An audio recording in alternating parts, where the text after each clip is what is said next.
जय हिंद प्यारे साथियों। इस वीडियो में बात करने वाले हैं इंडिया पोस्ट की जीडीएस की भर्ती के बारे में। जैसा कि आप सभी को पता है कि 30,041 पदों पर यह भर्ती निकाली गई थी, जिसका रिजल्ट कल आपका जारी हो चुका है। और रिजल्ट जारी होने के बाद भाई विश्वास नहीं हो रहा है कि ऐसा भी हो सकता है, क्योंकि जिस हिसाब से भर्ती चल रही है उस हिसाब से तो सिर्फ और सिर्फ ये लग रहा है कि कहीं ना कहीं बहुत अच्छे लेवल से फर्जीवाड़ा हो रहा है, चाहे वो स्टूडेंट की तरफ से हो या फिर भर्ती बोर्ड की तरफ से।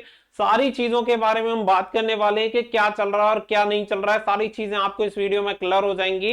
अगर आप जीडीएस की भर्ती के लिए 1% भी इंटरेस्टेड हैं तो आप इस वीडियो को जरूर देखें और सपोर्ट करें, ताकि इस भर्ती सिस्टम में थोड़ा सा सुधार लाया जा सके। तो वीडियो पसंद आए तो प्लीज वीडियो को लाइक शेयर करके चैनल को सब्सक्राइब कर लें और बेल आइकन पर प्रेस कर लें, ताकि फ्यूचर में आने वाली हर एक अपडेट का नोटिफिकेशन आपको सबसे पहले मिलता रहे। तो देखिए, कल आपका रिजल्ट डिक्लेयर हुआ है और कल रिजल्ट डिक्लेयर होने के बाद हालत यह है कि 100% वाले बच्चों का भी सिलेक्शन नहीं हुआ।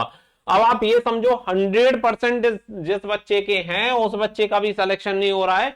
और सबसे ज्यादा दिक्कत वाली बात तो ये है कि 100% लाके भी इतने विद्वान बच्चों को खाली जीडीएस की भर्ती के लिए अप्लाई करना पड़ रहा है। मतलब ये कितनी बुरी दुर्दशा है, इससे ज्यादा बुरी दुर्दशा भाई शिक्षा व्यवस्था की हो नहीं सकती कि 100% पे। क्योंकि आप एक काम करो कि आप ये देखो कि हरियाणा का अगर आप जाओगे, हरियाणा का चेक करो या फिर आप पंजाब का चेक करो, तो एक भी बच्चा आपको 100 से नीचे देखने के लिए नहीं मिलेगा। सभी बच्चे वही सेलेक्ट हुए जिनके 100% हैं, यानी कि पूरे बच्चे 100% पे सेलेक्ट हुए। तो इसका मतलब ये भी है कि कुछ बच्चे और भी रह गए होंगे जिनके 100% होंगे लेकिन उनका सिलेक्शन नहीं हुआ होगा। तो सीधी सी बात है कि जब देश में 100% मार्क्स लेके सिलेक्शन नहीं हो रहा है, वो भी जीडीएस जैसी भर्ती पे, तो क्या उम्मीद कर सकते हैं। वही इंटरेस्टिंग बात है कि अब आप ये समझो कि ये पूरी जो व्यवस्था है वो खराब कहां से है।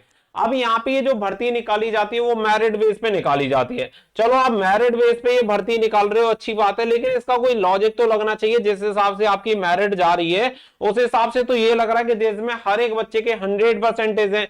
क्योंकि अब तक अगर हम बात करें तो लगभग 1 लाख पदों पर लगातार ये भर्ती हो चुकी है पिछले 1.5 साल में। और लगातार आप मेरिट देखें तो लो होने की जगह हाई जा रही है मेरिट। अब गलती कहां पर है? अब ये गलती अगर यहाँ पे देखें तो हर बार क्या है कि यहाँ पे आप देखेंगे तो 7-8 मेरिट हर बार लगातार जारी करनी पड़ रही है।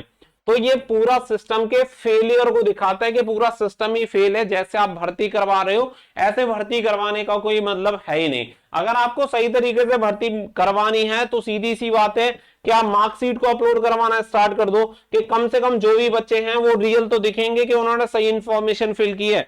उसका स्क्रूटनाइज करवाओ और उसके बाद जो बच्चे सही है उन्हीं का रिजल्ट डिक्लेयर करो। अब बाद में 7 या 8 या 10 ऐसी मेरिट लिस्ट निकालो तो इसका मतलब ही क्या है। दूसरी बात फिर ये होती है कि यहाँ पे मैक्सिमम बच्चे कोविड वाले हैं। अगर ये कोविड वाले ही बच्चों को सिलेक्शन देना है तो इस भर्ती में क्लियर मेंशन कर दो कि ये भर्ती केवल कोविड वाले बच्चों के लिए है और कोविड वाले बच्चे ही आवेदन करें। अब तक अगर जितने बार टॉपर इस भर्ती में देखने के लिए मिले, मैं गारंटी से कह सकता हूं कि 1947 से लेके जब से देश आजाद हुआ है तब से लेके अब तक इतने टॉपर पैदा नहीं हुए होंगे जितने टॉपर अभी यहाँ जीडीएस की भर्ती में फॉर्म अप्लाई कर रहे हैं। भाई हर एक स्टेट की हालत ये है कि 100%, 99% ऐसी हालत देखने के लिए मिल रही है। तो अब यहाँ पे अगर हम ये भी मान लेते हैं कि बच्चे फर्जी डेटा डाल के फॉर्म फिलअप कर रहे हैं, तो भाई ये भर्ती बोर्ड का फेलियर है। क्योंकि अगर आप ऐसे बच्चों को बाहर नहीं निकाल सकते, अगर कोई सिस्टम नहीं बना सकते जिससे कि एक सही बच्चा,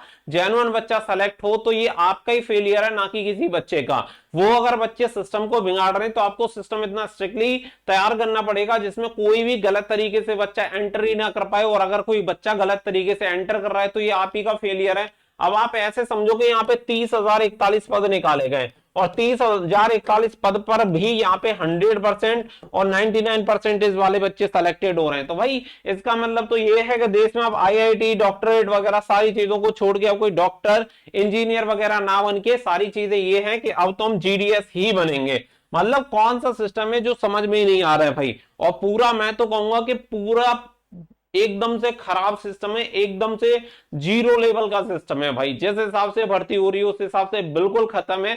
सिर्फ बच्चों को डिमोरलाइज किया जा रहा है। अब कोई बच्चा सीरियस भी है, जिसने मेहनत से, कोई बच्चा 70% लेके आया होगा या 80% लेके आया होगा, भाई वो बच्चा तो इतना डिमोरलाइज हो जाएगा कि हम तो भाई बिल्कुल खत्म है, कि जीडीएस की भर्ती के लिए हम सेलेक्ट नहीं हो पा रहे हैं। क्योंकि जीडीएस की मेरिट इतनी जा रही है 100% और 99%। तो सबसे मेन चीज है कि आप बच्चों को सेलेक्ट यहाँ पे कुछ ना कुछ स्टेप लेना पड़ेगा, तभी जाके इसमें सुधार हो सकता है। अगर आप इसमें स्टेप नहीं लेंगे तो ये प्रोसेस इसी तरीके से चलता रहेगा, चाहे 30,000 वैकेंसी आए या 3 लाख वैकेंसी आए, कोई फर्क नहीं पड़ता, लगातार आपको इसी तरीके की मेरिट देखने के लिए मिलेगी।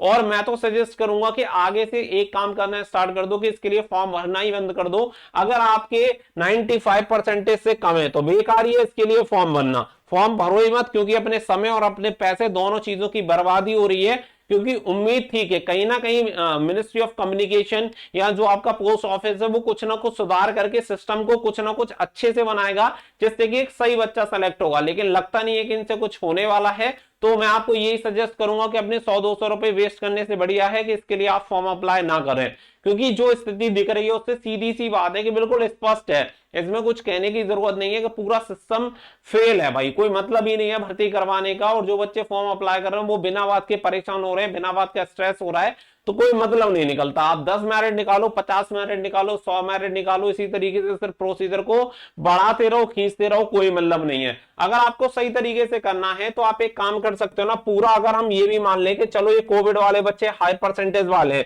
तो आप एक क्राइटेरिया फिक्स कर दो कि कोविड में जो बच्चे क्वालिफाई जिन्होंने किया है उनका 10% रिजर्वेशन रख दो, कि कोविड में जितने बच्चे क्वालिफाई किए गए हैं वो केवल 10% ही सेलेक्ट होंगे, बाकी के जो बच्चे होंगे बाकी के 90% कर दो। तो कम से कम सभी के साथ फेयर डील तो होगी, एक तरह से फेयर सिलेक्शन रहेगा।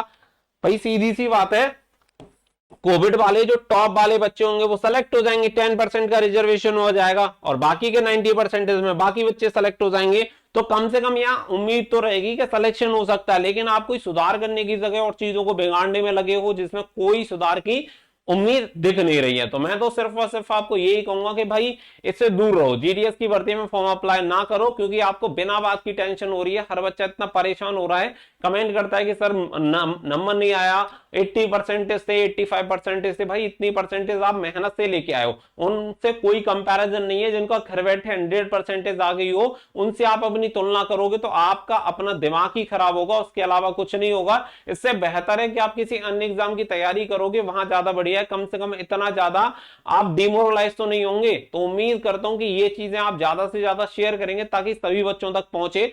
बहुत सारे स्टेट की आप मेरिट उठा के देखेंगे, 100 आउट ऑफ 100 आपको देखने के लिए मिल रही है। तो पूरी तरह से सिस्टम का फेलियर है, और सिस्टम तक अब तक ये बात नहीं पहुंचेगी जब तक वो सुधार भी नहीं करेंगे। तो जरूरत है इसमें कुछ अच्छे इंप्लीमेंट करने की, उसी के बाद अगर ये भर्ती निकाली जाती है तो ज्यादा बेहतर रहेगा। अन्यथा आप फिर इसे रिटन एग्जामिनेशन के बेसिस पे करा दो। जब बच्चे तैयार हैं रिटन एग्जामिनेशन देने के लिए तो आपको कौन सी समस्या है? सीधी सी बात है, जो जितना काबिल होगा वो नौकरी ले लेगा, आपको कोई दिक्कत ही नहीं होनी चाहिए, चाहे 10th लेवल पे कराओ या 12th लेवल पे करवाओ। लेकिन अगर रिटन एग्जामिनेशन से होगा तो एक सही जेन्युइन बच्चा जाके वहां पे बैठेगा तो काम भी सही तरीके से करेगा। तो उम्मीद करता हूं कि सभी बच्चे इस वीडियो को ज्यादा से ज्यादा शेयर जरूर करेंगे। मिलते हैं नेक्स्ट वीडियो में, फिलहाल के लिए बस इतना ही। So thank you for watching. जय हिंद, जय भारत।